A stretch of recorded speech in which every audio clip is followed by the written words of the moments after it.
Wells Fargo presents one of the surest ways to grow your money.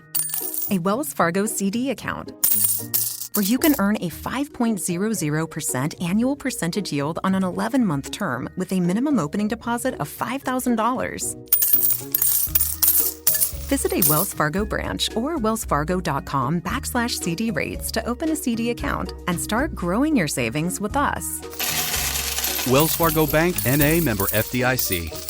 You are listening to the Hiking Radio Network, where we talk the walk with shows by hikers about hikers for everybody. I'm wondering if you'd go wandering with me through the wilderness and woods to where the winds are blowing free, through the darkness of the night, heading toward the morning. Welcome to the Jester Section Hiker Podcast with the spotlight on section hikers. And I'll spread the word and you beat the drum. We'll round up the troops and get the gang to come. And we'll leave the streets and these neighborhoods, head over the river and through the woods. Welcome back to another week of the podcast. You are listening to Jester Section Hiker, the premier podcast with the spotlight on section hikers, and I am your host, Julie Jester Gayhart. This week, the spotlight goes to Penny Vann, who is an ALDHA board member and the H.A.S.T.E coordinator, which stands for Hiker Awareness, Safety, and Trail Education. In addition to serving on the ALDHA board, you can find Penny and her husband out section hiking the AT, the MST, and various other trails, but she also has a background in orienteering and prefers to bushwhack and hike in the winter. So as you could tell, we have a lot to hear about from Penny this week. Before we get to the main part of today's show, I wanted to remind all of you to go follow the Hiker Safety page I started over on Instagram. I started the Hiker Safety page to have a platform to share hiker stories, the importance of the 10 essentials, and to encourage others to be champions of their own safety. If you have a hiker safety tip or would like to share your safety story on the platform, just send it to me over on the DMs on Instagram, or you could always share it with me via email at jester@jestersectionhiker.com. You can also check out a recent article that I wrote regarding hiker safety over on Outdoor Evolution by going to theoutdoorevolution.com and looking at their featured articles. So honored to be a guest contributor on Outdoor Evolution. As you all know, I had a failed attempt this past summer out on the JMT. Steve Adams, or Mighty Blue, and I had a very candid conversation about our attempt over on his show a couple weeks ago. I'll put a link to that episode in the show notes so you can give it a listen. Because of that episode, talking more with Mighty Blue and learning about the TSX Challenge, I signed up with Mighty Blue and a couple other listeners for an 8-day trip in the Sierras next summer, which includes a summit on Mount Whitney. So we're coming for you, Mount Whitney. I will also put info about the TSX Challenge in the show notes, so if you want to join us, you can. There are still spots available the week we are going, which is August 26th through September 3rd, 2022. I have one more bit of information to share regarding HangCon 2022. HangCon is one of the largest hammock gatherings in the country. Paul Collins, or you all know him as Skunk Ape, is part of the team that puts together the event and has invited the Hiking Radio Network podcast crew to come down to Florida the weekend of January 13th through 17th, 2022. I will be teaching a workshop on the 10 essentials and participating in a What's in My Pack class and more. So come see us that weekend and hang out. Oh yeah, I will finally be getting my hammock set up from R&R Hammocks and testing that out as well. All right, you guys, that was a lot of info. So now on to my guest, Penny Vann. All right, you guys, please welcome with me to the show, Penny Vann, ALDHA board member, H.A.S.T.E coordinator. Thanks for joining me, Penny. Hi, thanks for inviting me. You guys, I am excited because I had no idea I was getting ready to talk about what I'm getting ready to bring up with Penny. We were kind of going over the notes and, making sure we were going to hit the highlights of what we wanted to talk about.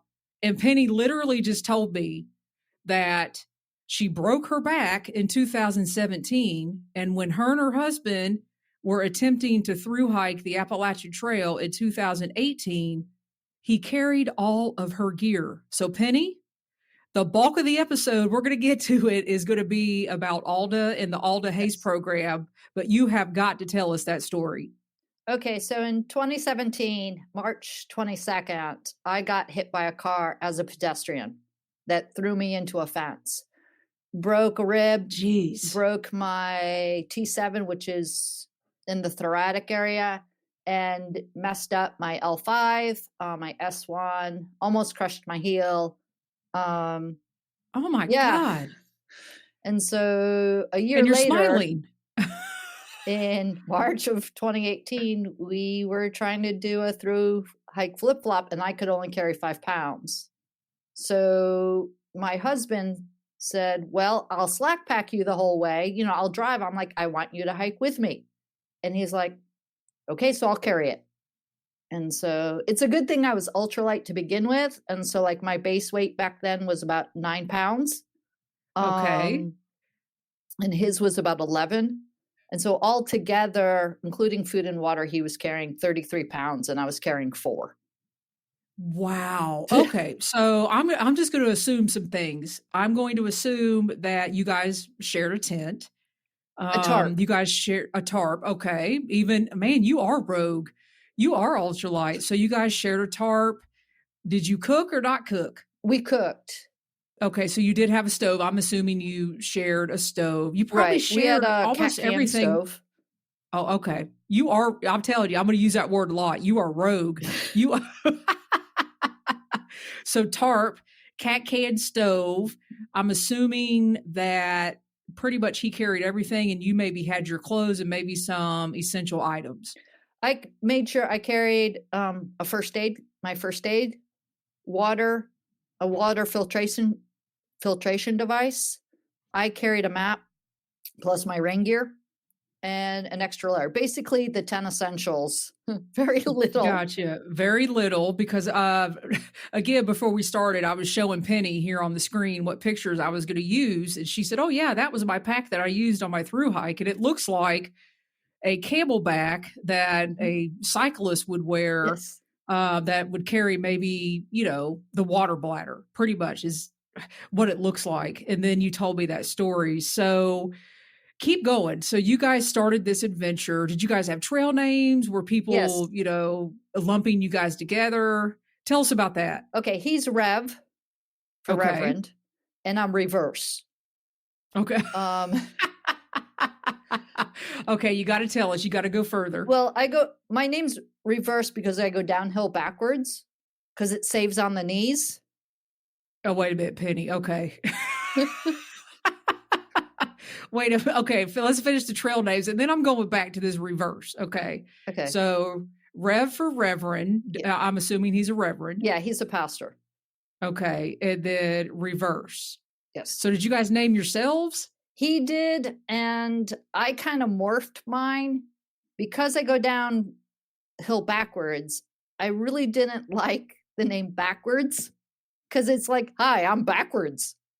Okay. Just Reverse sounded a lot better. Okay, now wait a minute. Is this all the time? Is this sometimes? Because I don't know. How's that work? You always keep your poles downhill. And I turn around and look underneath my armpit and just have my poles I don't want to say ahead of me because it sounds like it's uphill, but downhill for me. And I just pull down. I go a lot faster downhill than uphill.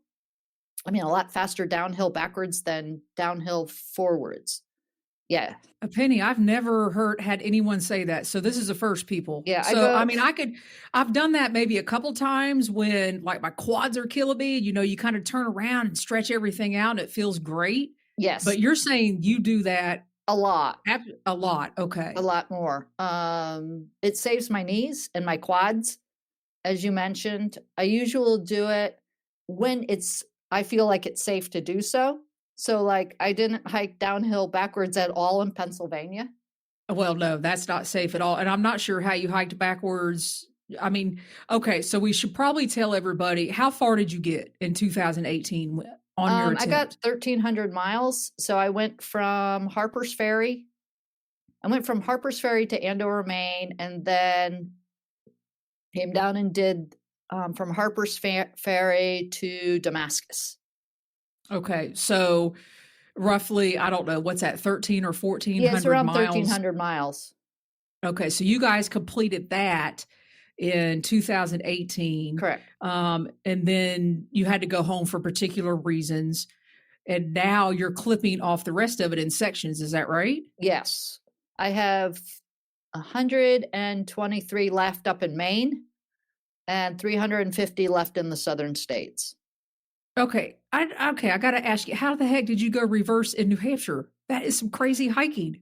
Yeah, but I find it easier going down the rocks backwards because it's like going down a ladder. Well, that is true. Now that I think about it, I slid a lot on my behind in New Hampshire. I mean, a lot. I mean, I ripped 2 pairs of shorts in New Hampshire in 2 separate seasons because it took me 2 summers to get through New Hampshire. And I also ripped a 3rd pair of shorts in the southern part of Maine because I just came up with this slide method. Okay, I had the slide method and you had the go backwards method. So that's not bad. You're right. It's not bad. I was going to say it saves on the seat of your pants. Well, it didn't save mine, but there you go. Little things you don't know about New Hampshire and Maine. Make sure you have another pair of pants waiting for you somewhere along the line.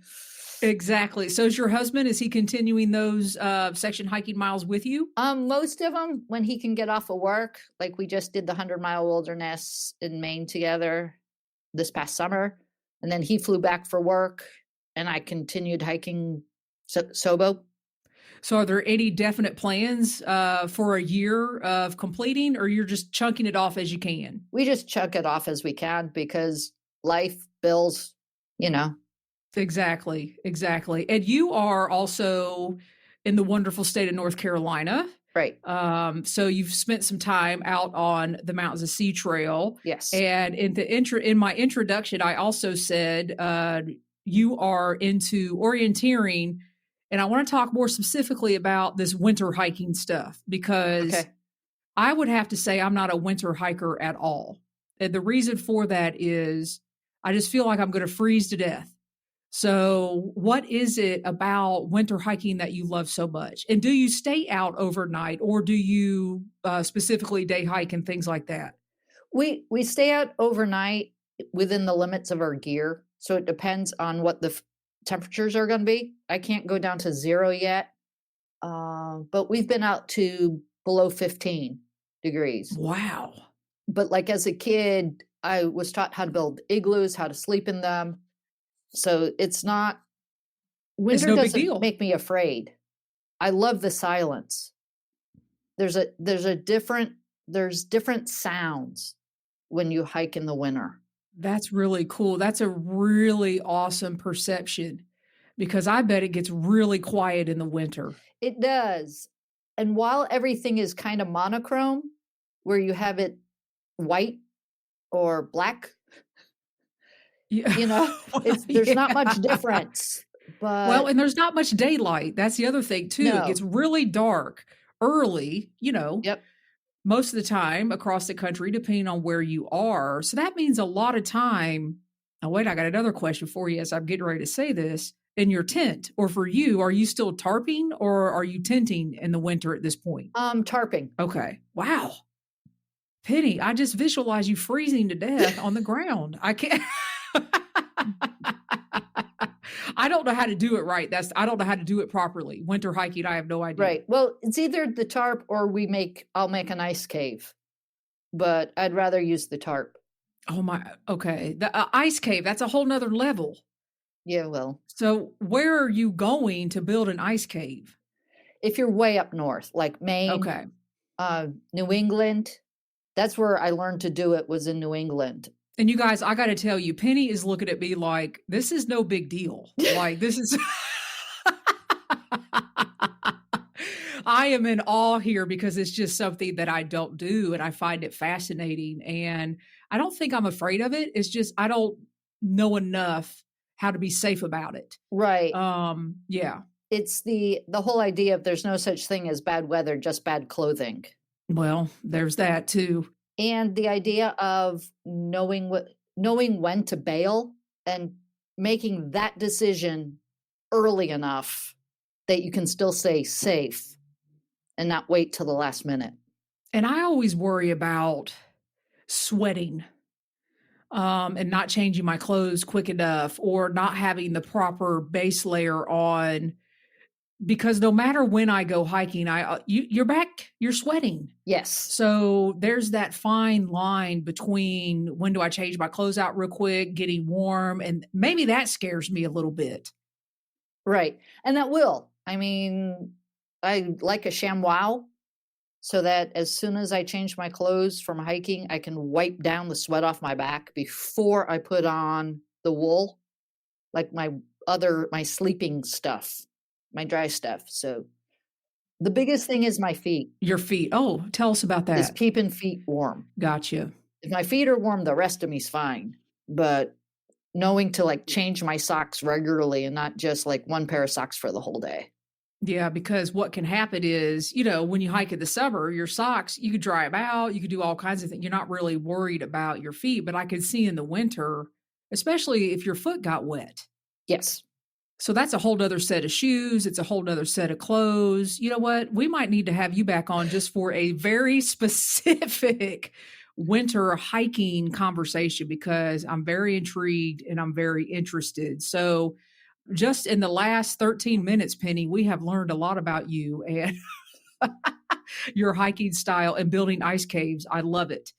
But we have a whole nother thing we want to talk about here and that I'm extremely interested in is, first of all, you are an ALDHA board member.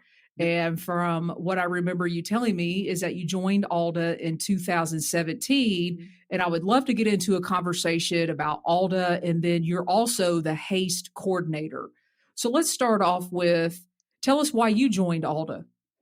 I joined ALDHA in 2017. And that was just because we were getting ready to do the thru hike. And I saw that they had classes about thru hiking. And so I went to what's called the Gathering, which they have every October, to go to these classes about how to thru hike. And so I went and I joined ALDHA and haven't looked back since. And so that gave you maybe ammunition, peace of mind to go out on your 2018 thru hike attempt and continuing to hike and all that wonderful stuff. And one of the coolest things, so I just recently attended my first ALDHA gathering this past October in Abingdon, Virginia.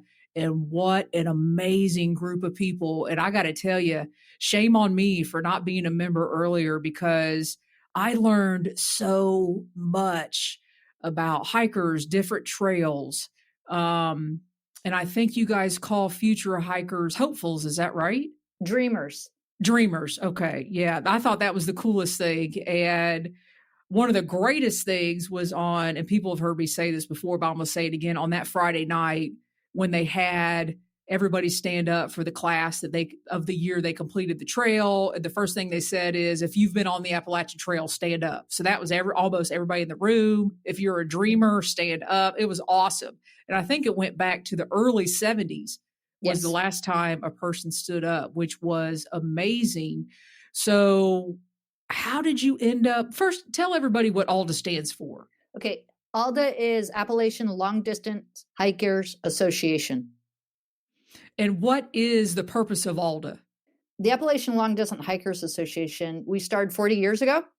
And the purpose is to provide corporation for recreational association for persons by providing fellowship and camaraderie, education in long distance hiking, and to support and promote long distance hiking trails and act as a forum for long distance hikers.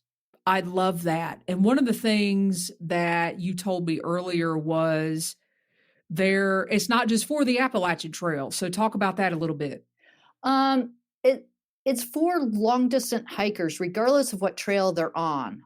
The word Appalachian comes from, besides the Appalachian Trail, but the Appalachian Mountain System, which has 29 trails on it that are over 100 miles. Which is an incredible number when you told me that. So in the Appalachian Range, the system, and I think you and I decided it went from Flag Mountain in Alabama, of course, down the beginning of the Pinhoti Trail, all the way through on the East Coast up to Quebec. Is that right?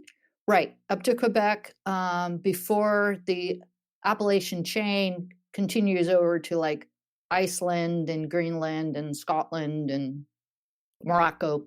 And one of the cool things that I loved that you said was the camaraderie, because I certainly felt that. And, you know, as a hiker, you know, when you can't go out hiking, especially, you know, if you're a thru hiker, you just completed your long distance trek, you're going to go through that transition period. Section hikers go through it a lot because you go out on that section and you want more and more of the trail. And one of the things that I found attending that weekend is I was around hikers. Yes. That camaraderie, and being around people that want to fulfill their dreams, future dreamers. So talk about that a little bit and what you gained from that as well. Yes, especially at the gathering, but at other hiking events, like the rucks or trail days, it's this camaraderie of hikers that come together and everybody has the same passion. It's for trails, it's for the outdoors, it's for hiking. And nobody's eyes glaze over when you say, oh yeah, I'm going to go hike, 50 miles or 70 or 100 miles next week. Everybody's like, yeah. Yeah, that's cool, man. I wish I could go with you is what I'm saying. That's right. And they're like, and you build up friendships. A couple of weeks ago, I hiked with somebody that I met at the gathering who was hiking near me. And I'm like, let's go. Let's go. No hiker left behind. Like That's right. It was like, I mean, and there was something for everybody. So ALDHA also does some awesome stuff. You guys gather together and do trail maintenance, hiker feeds, in addition to the gathering. And at the gathering, there were, I don't know, probably 50 to 75 workshops. Yep. Anywhere from the Benton Mackay, how to run a hostel. I actually gave one on the Mountains of Sea Trail, and it was incredible. So I do encourage everybody to look into ALDHA, become an ALDHA member. There's also this thing called the monthly blaze that you guys send out, which, I mean, I read from top to bottom when I get it in my email. So talk to us about that. Great. The monthly blaze comes out by email to all the members who want it. It is basically a monthly update as to what's going on trails wise, what's going on in ALDHA. It has education platform, but it's all the kind of updates that people need to know when they go out hiking. And in addition to that, it is, maybe what's coming up in the future, like you were mentioning before, the rucks, because I know there is a northern ruck and I think there's a southern ruck as well, or there used to be. Like coming up, there will be like the AT kickoff, there's trail days, additional workshops. You guys get out in the community.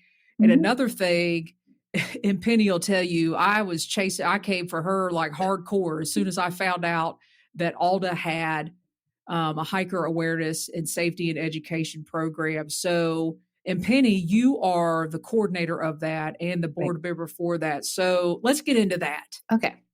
So yes, I am what's called the H.A.S.T.E coordinator.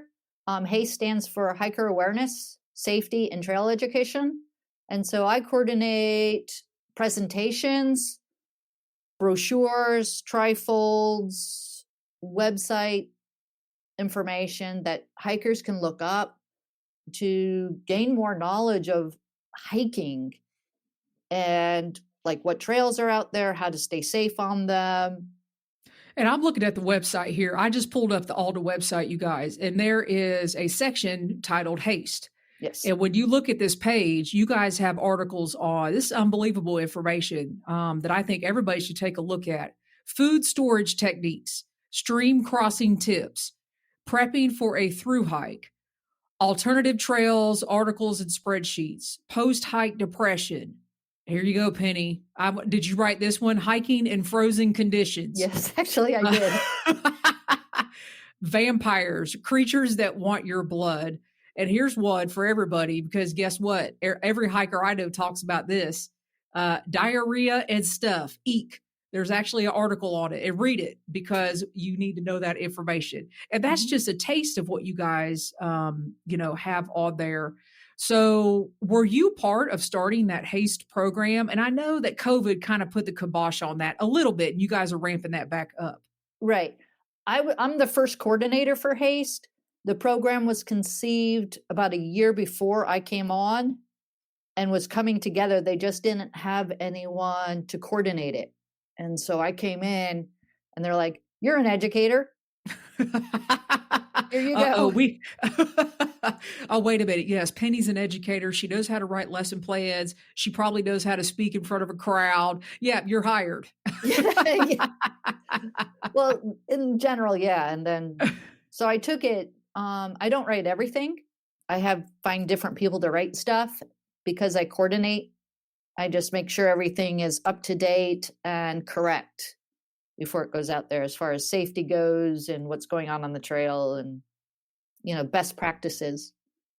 Well, let's close out with you just recently, I believe, maybe 4 or 5 days ago, just got back from an ALDHA trail maintenance trip. You guys did some trail maintenance in Pennsylvania. Yes. So talk to us a little bit about that and how people might be able to get involved in that if they're looking to get involved in trail maintenance. Sure. ALDHA partners with local trail clubs, and usually it's the local trail club with the ATC, and we partner with ALDHA. ALDHA partners with them to get boundary work done, which is what we just did last week. And it doesn't sound like a lot. It's like 7 miles we got done in 3 days. Oh my God, that's work. a lot. I saw you guys in your pictures with all your orange on and all that kind of stuff for safety. Yeah, I did. I wasn't there. I couldn't go, unfortunately, to help because I strained a groin muscle like 3 days Penny. before it. What the heck? So I was like, oh man. But it's a lot of fun. You get to walk off trail. And for someone whose background is orienteering, it's a lot of fun to be off trail for a bit, like doing boundary work. So the boundary work, what does that consist of when you say you're doing boundary work? The Appalachian Trail is a corridor on either side of the actual trail that's owned by the national park.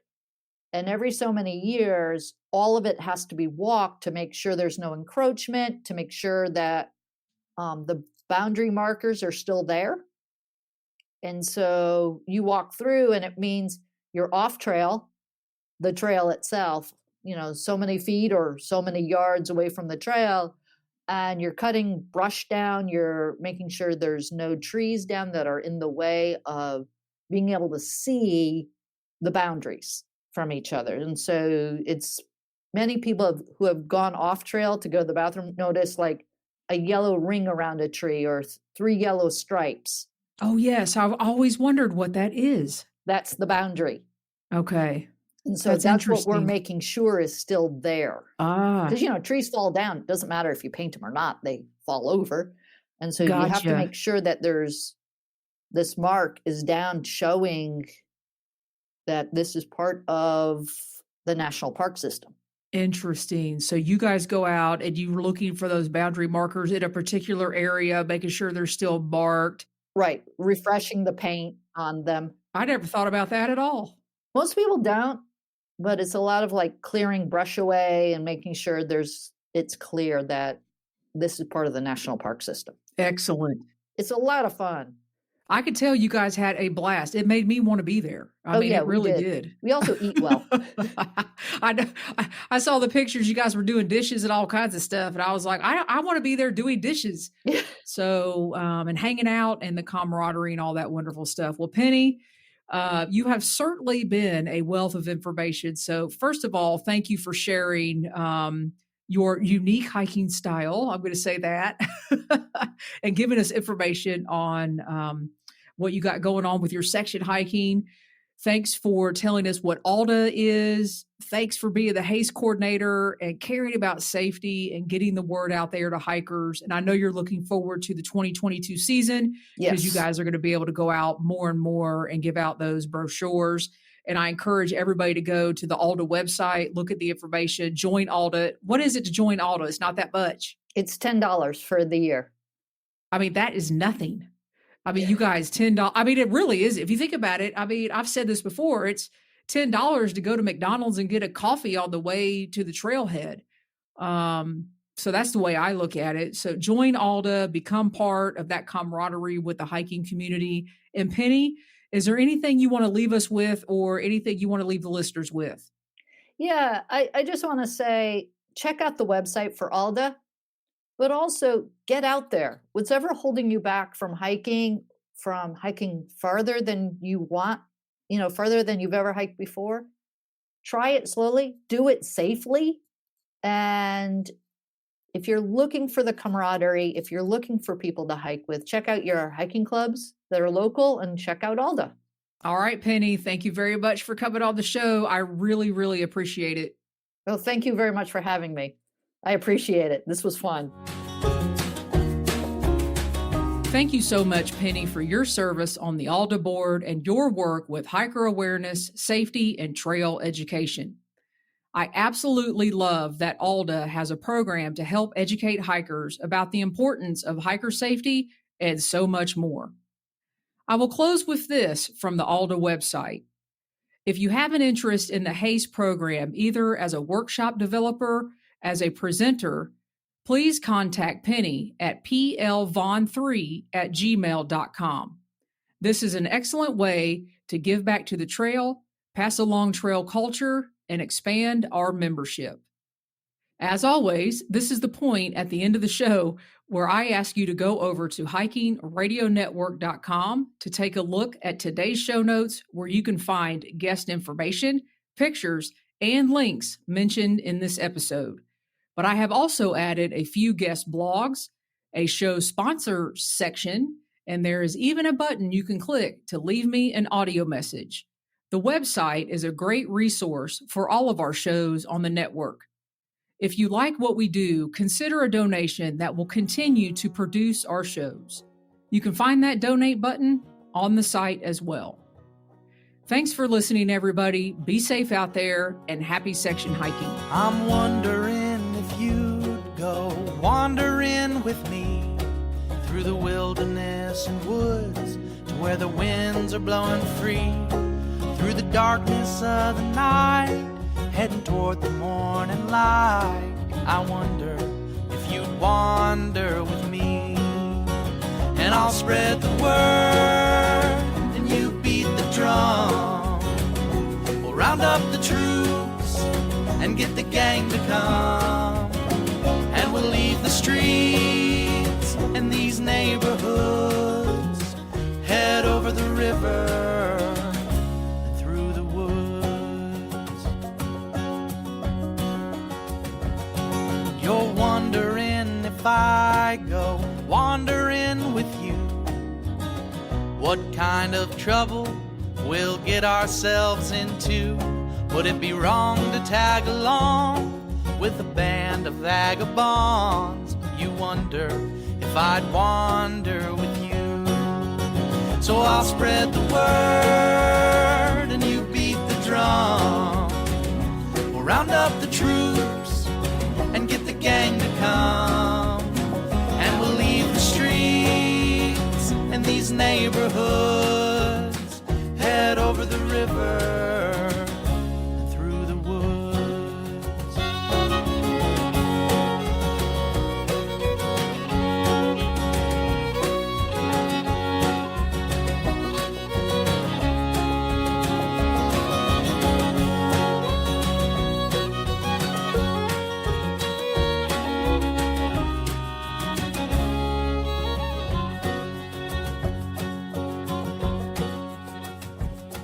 I'm wondering if you'd come wandering my way, if you ever get lost or if the trail leads you astray.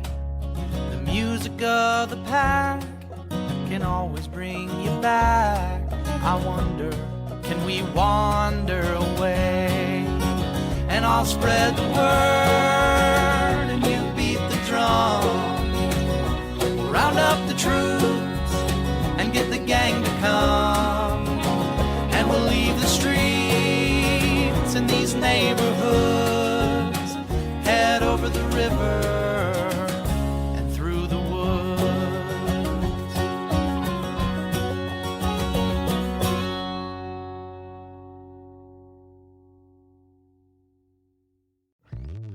Hello, saver. Whether you're saving for that trip to the tropics or saving for an emergency, now is the time to take advantage of Wells Fargo's savings options. Wells Fargo offers savings accounts that can help you save towards your goals. So, what are you saving for? Visit a Wells Fargo branch or wellsfargo.com/save to open a savings account today. Wells Fargo Bank, N.A., member FDIC.